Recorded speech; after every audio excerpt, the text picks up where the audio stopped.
Wickets tumble as both sides are bowled out on day one at Kidderminster. Derbyshire played host to Worcestershire at Kidderminster, with the home side lying fourth in the standings and their opponents Worcestershire a couple of places below them, but with a game in hand. Derbyshire won the toss and elected to bat first, with openers Kidderminster and Reece finding some early boundaries.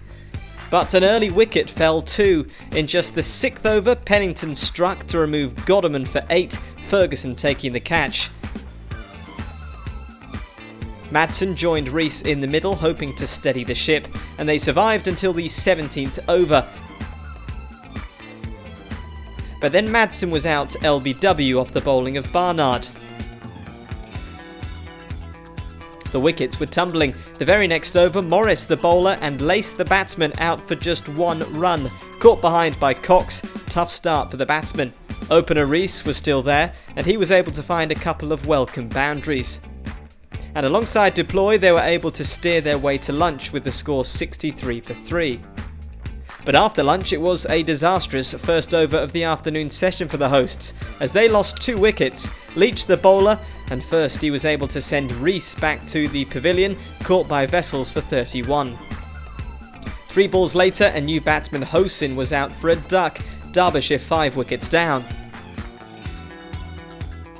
And before long, that became 6 wickets, with Leach striking again to find his 3rd wicket, Critchley also gone for a duck.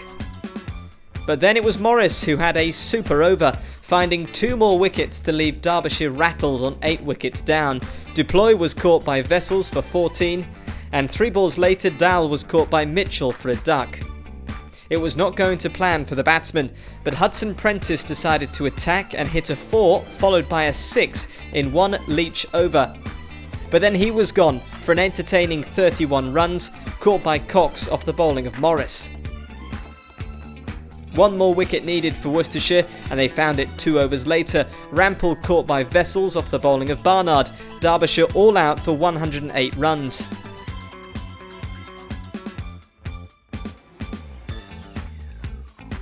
The reply from Worcestershire started badly, as they were a wicket down in just the 2nd over.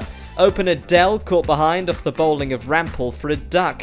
But then in the 9th over, Ferguson was out too, caught off the bowling of Palladino for 13 runs, 23 for 2 the score.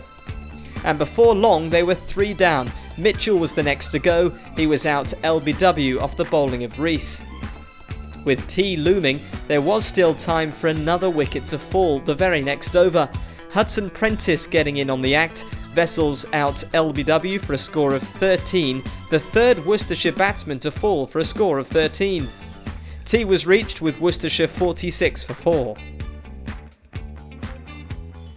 In the evening session, the wickets kept coming. Whiteley was next to go, caught behind off the bowling of Reece for just 5 runs.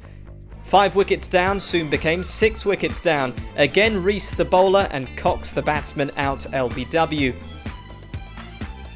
Rampell would strike the next over to find his 2nd wicket and have Worcestershire 7 down, D'Oliveira the next batsman to fall. And there was no stopping the Derbyshire bowlers. Reece with his 4th wicket as Barnard was caught by Dal for 17 runs. Pennington and Leach the batsmen in the middle, and they were able to show some sticking power. But he was then gone for 18 runs to leave the visiting side 9 wickets down, out LBW. Hudson Prentice then wrapped up the innings with the wicket of Leach, caught by Madsen. The Worcestershire reply had not gone to plan, and they just about sneaked past Derbyshire's score, 113 all out. It meant remarkably that Derbyshire would bat again on day 1. Not an easy few overs to face for Reece and Kidderminster, but they safely engineered their way to stumps. A remarkable day of cricket, not a day to remember for the batsmen, the bowlers very much on top on day 1.